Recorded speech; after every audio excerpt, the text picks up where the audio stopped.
Hey VC, back with another Vinyl Finds video.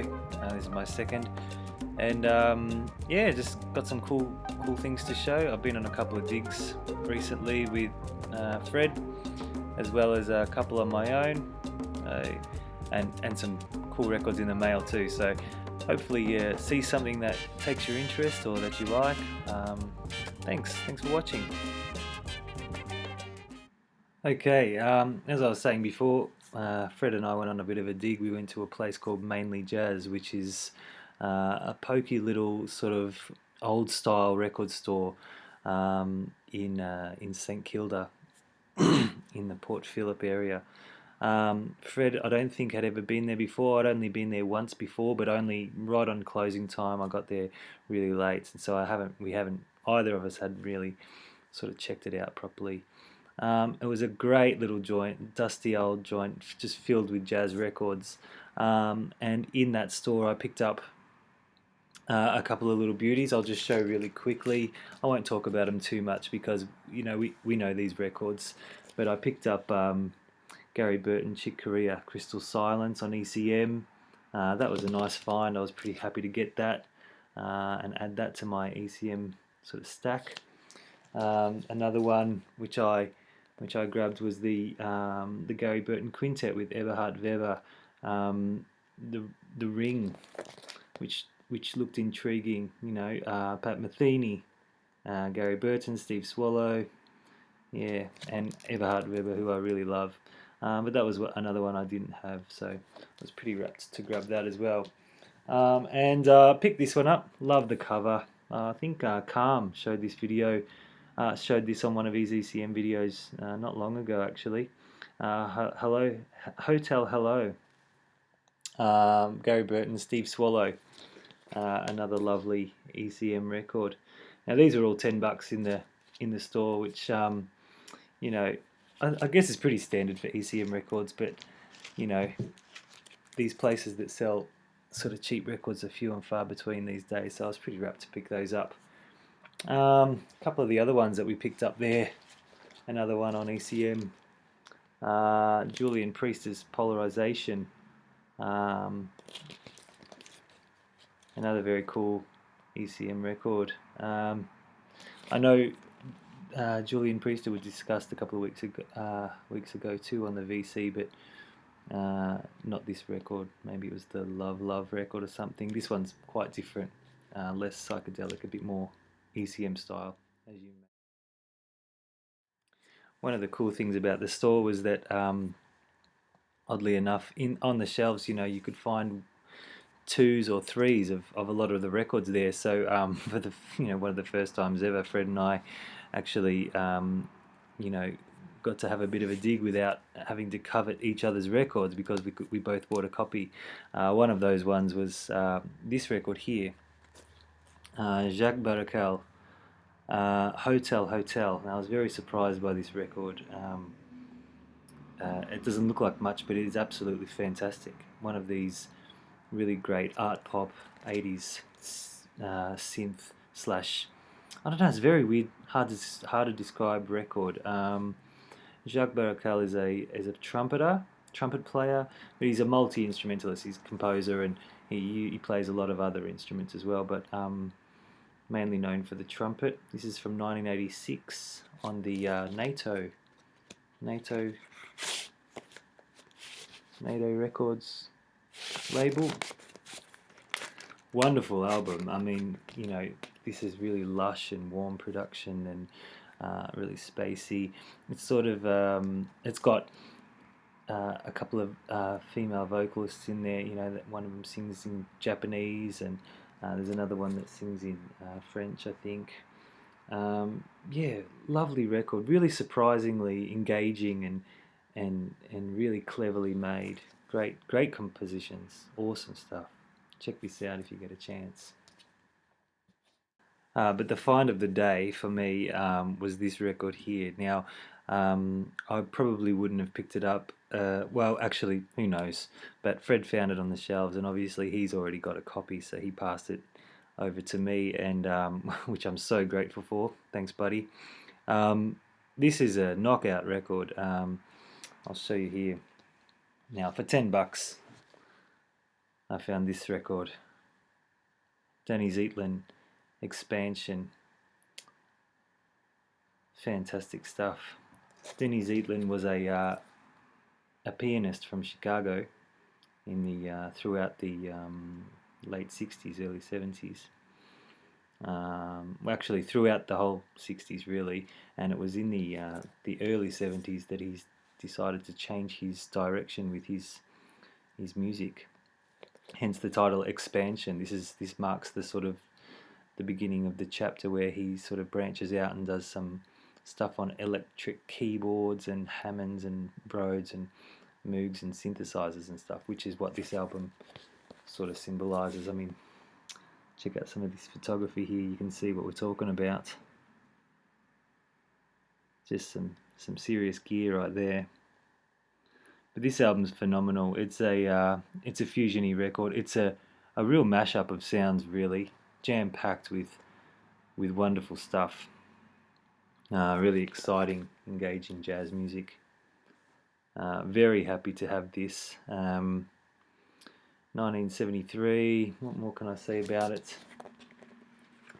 I think it was released on Double Helix Music. Now, I read a little bit about that, and originally that was Danny Zeitlin's own record label. But I think over time he struggled to manage the label as well as his creative endeavors. So he handed the label over to a 1750 Arch Records, and they took over the label. But yeah, on that label were a few other sort of obscure jazz artists as well. There's only a handful, but yeah, Arch Records, 1750 Arch Records were the beneficiary of this wonderful album. Really great stuff. A couple of weeks back, I was joined by our sort of VC Melbourne crew, Champ Sound, Anthony Camplone, James Buttery, myself, and Big Star 1000. We all went on a bit of a dig together to the Box Hill Record Fair. Picked up a stack of records there, which I'll probably still show throughout the next few weeks or whatever, because it's a really good stack. But one of the ones that I was impressed with, that I'll show you here, was this record here, Ebo Taylor's Love and Death. Now, I really was surprised by this because I, at the time, thought it was a reissue of an old record. Ebo Taylor is a 70s songwriter from Ghana. But I was surprised to learn that this is a current release. It's from 2010, and it's all new material that he's done recently with some other names from the old scene. It's wonderfully done, all Afrobeat, all in the Afrobeat sort of tradition and style, but with a beautiful production too. I mean, look, we all know Fela Kuti's music and his influence on Afrobeat style and culture.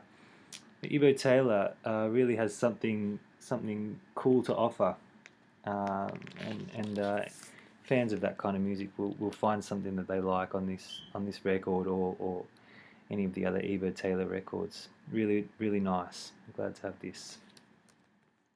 This one I got as a gift from Fred a couple of weeks back. It was my birthday, or it's been a while now actually, probably about 3 weeks ago. But I'm still really getting a lot of spins out of it. I absolutely love it. I hadn't heard of this one before Fred brought it round to my joint, but it's a really great record, and I'm sure you guys all know it already. I just wasn't on my radar really. Anyway, here it is here. Blue Moses by Randy Weston. Look at that cover.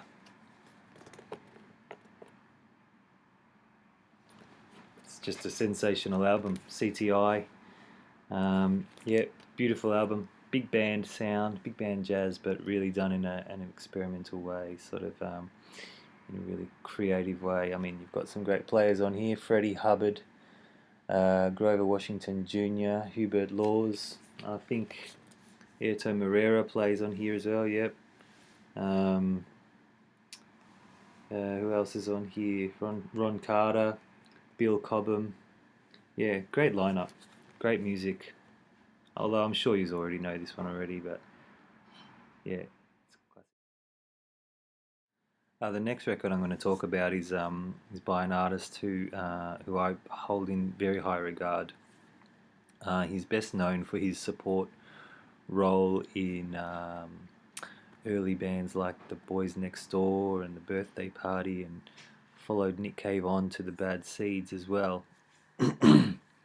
But he was a super important, super integral um, part of those outfits. Great composer and a fantastic multi instrumentalist. The guy I'm talking about is Mick Harvey, and this record came in the mail a couple of days ago, and I really dig it.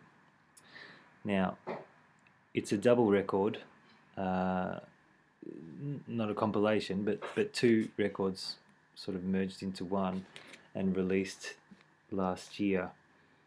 The two albums I'm talking about is Intoxicated Man from 1995 and it's Pink Elephants from 97. This was Mick Harvey's first solo efforts.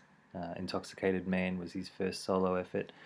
Um, uh, and it's a total homage, I guess you could say, or tribute to the songs of Serge Gainsbourg. He's basically taken the songs of Serge Gainsbourg and translated them, transposed the music, and re-recorded them.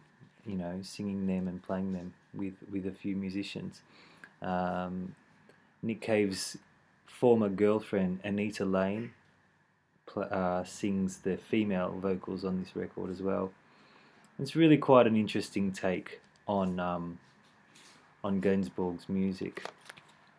Obviously, Serge Gainsbourg is a genius, one of the greatest singer-songwriters of our time, I think.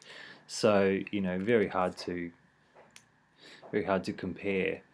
And also, I think the English translation of the French language is sometimes difficult. I think some parts of it has been lost, some of the humor or the turns of phrase or whatever. But it's really well done, and it's done in a really sort of respectful and from the perspective of a real genuine admirer. Mute Records put this out last year. It's a beautiful package, and I'm really happy to have it. Great tracks, great songs, done in the style of a really great artist that I really love. This next one is one that came in the mail a couple of weeks back, or probably about 3 or 4 weeks back, but I'm still sort of listening to it, so I thought I'd show it as well. It's one of these sort of darkish, difficult to listen records, so it's not for everyone, I imagine, but Rio or rock in opposition music is one of my favourite sort of genres these days. I really get a lot out of listening to challenging music sometimes. I mean, I'm not a snub about it. I love all kinds of music. But yeah, really getting into this at the moment. Anyway, this album is by Art Bears. The World as It Is Today from 1981. Beautiful album. Well, when I say beautiful, I mean it's quite dark, it's quite harsh to listen to, it's quite an ugly album actually, which I think was the point. These guys were, I think it's their third record, these guys were pretty renowned for their work, sort of a Dadaist approach to music, really anti-establishment, anti-capitalism lyrics, very politically driven records. Chris Cutler and Fred Frith, two of the most experimental musicians you're going to find out there these days in the States. So yeah, this was on the Ray label, which was Chris Cutler's label that he started basically to promote the Art Bears project, but I think eventually he did other stuff on the label as well. The record comes with this cool little booklet, this little handmade booklet here, which has got some lyrics and artwork and stuff. It's really quite awesome, actually. Just a really interesting album, and the music on it. Rock in Opposition music is a really fascinating concept to me, and I do hunt these records down regularly, and when I see them I grab them just because of their, well, in my mind, their historical significance and their wonderful sort of anti-commercial or approach. I love the artwork, I love the music, I love the characters, all the players on these things, the aesthetic. But yeah, this is great. This is a great record. Art Bears, the world as it is today. And the last record I'm going to show today is one that's been on my want list for quite a while. I was very fortunate to find it from a sort of a nearby seller online, so the postage didn't really kill me that much. But I'm really rapt to have this. This is a French band who released one record and then sort of dropped off into obscurity again, which we love. Oh, I love that stuff. Yeah, one album by this band here, Raman or Ramen, and this is a beautiful jazz fusion meets progressive rock record from France. Mind-blowing stuff. It's got tinges of Arabian music throughout, which is what gives it its real sort of ethnic vibe. Instruments like the oud and the bouzouki, playing alongside fretless bass and synthesizer. This is a really cool fusion of world sounds and progressive rock as well. It's got a bit of a Zoolish feel, a bit Zool. Probably because of the some of the players on here. We've got Didier Lockwood and Lisa Deluxe from Magma, and Gerard Prevost, I think, is the bass player for Zao as well. So he plays on here too. But just a mighty album. So great, so grateful to have this bad boy in the collection. Ramen, yeah, check it out. It's online. Great stuff. That was a Vinyl Finds video number 2 from me. Thanks so much for watching.